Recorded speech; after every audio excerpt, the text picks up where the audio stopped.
Hello, little Miss Ladies. Today we're going to read Alexander, who is not, do you hear me? I mean it, going to move. Let's see here. I can get there. There we go. All right. My dad says we have to move to where his new job is. That job is 1,000 miles away. My mom says we have to move to where our new house is. That house is 1,000 miles away. Right next door to the new house, there's a boy who is Anthony's age. Down the street, there's a boy that's the same age as Nick. There's no one next door or down the street or maybe for 1,000 miles who's my age. I'm not, do you hear me? I mean it, going to move. He looks mad. I'll never have a best friend like Paul again. I'll never have a great sitter like Rachel again. I'll never have my soccer team or my carpool again. I'll never have kids who know me except my brothers. And sometimes they don't want to know me. I am not packing. I'm not going to move. Nick says I'm a fool and should get a brain transplant. Anthony says I'm being immature.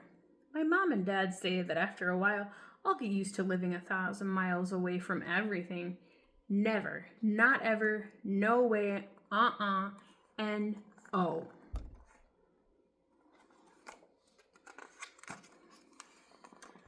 I maybe could stay here and live with the Baldwins. They've got a dog. I always wanted a dog. I maybe could stay here and live with the Rooneys. They've got 6 girls. They always wanted one boy.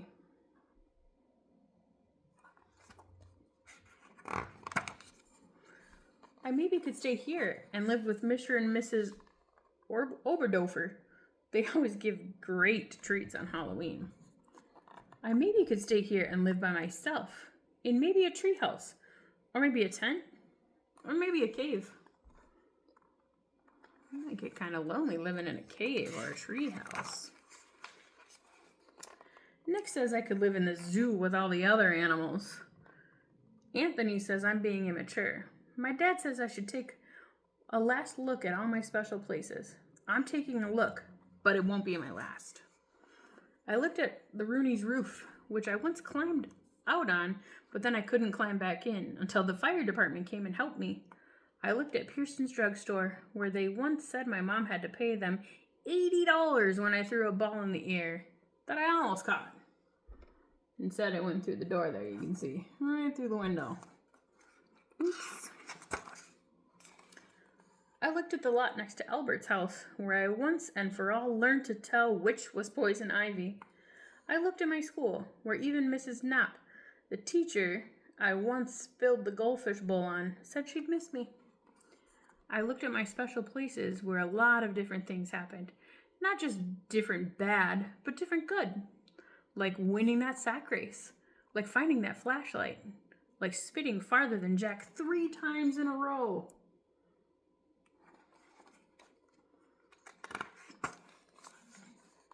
Like selling so much lemonade that my dad said I would probably have to pay taxes.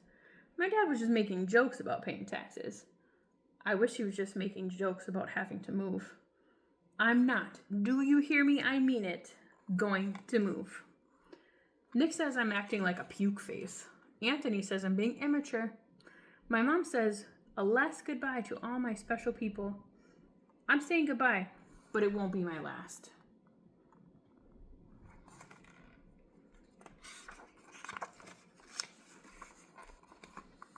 I said goodbye to my friends, especially Paul, who's almost like having another brother, except he doesn't say puke face or immature. I said goodbye to my neighbors, especially Swoozie, who's almost like having a dog, except she's the Baldwin's dog instead of mine.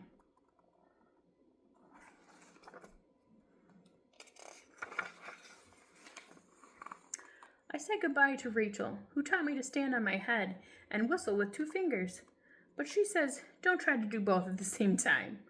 I said goodbye to Seymour the cleaners, who, even if it's gum wrappers or an old tooth, always saves me the stuff I leave in my pockets.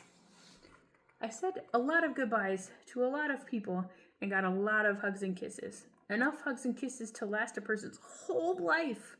I said a lot of goodbyes, except I'm staying right here. I'm not going to move.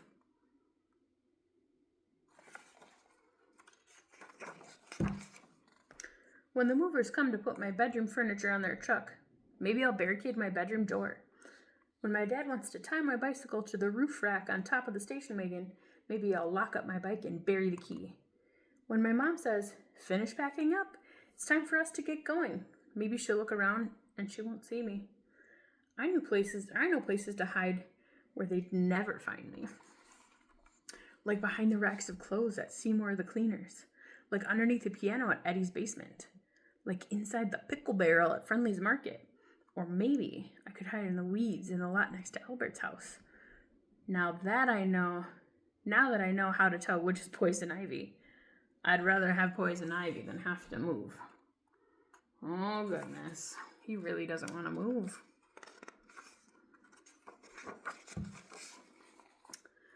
My dad says it might take a while, but I'll find a new soccer team. He says it might take a while, but I'll find boys my age. He also says that sometimes when a person moves away, his father might need him to get a dog to be his friend until he makes some people friends. I think that Susie too would be a good name.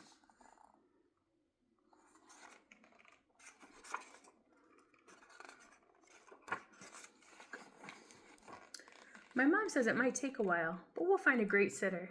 She says it might take a while, but we'll find a cleaners who even saves gum wrappers and old teeth.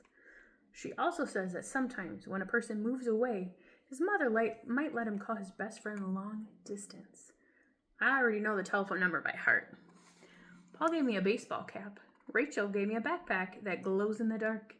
Mr. and Mrs. Oberdorfer gave us treats to eat for 1,000 miles. Nick says if I'm lonesome in my new room all by myself, he might let me sleep with him for a while. Anthony says that Nick is being mature.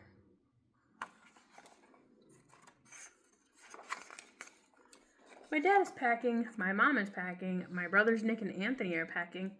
I don't like it, but I'm packing too. They better not try to move anymore when we get there where we're going to.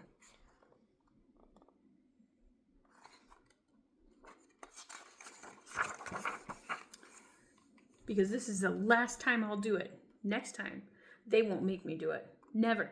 Not ever. No way. N-O. I'm not. Do you hear me? I mean it. Going to move.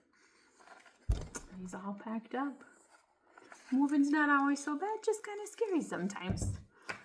All right. Well, I love you guys. And I'll be ready to read to you next time you're ready for Storytime with Auntie Lissy.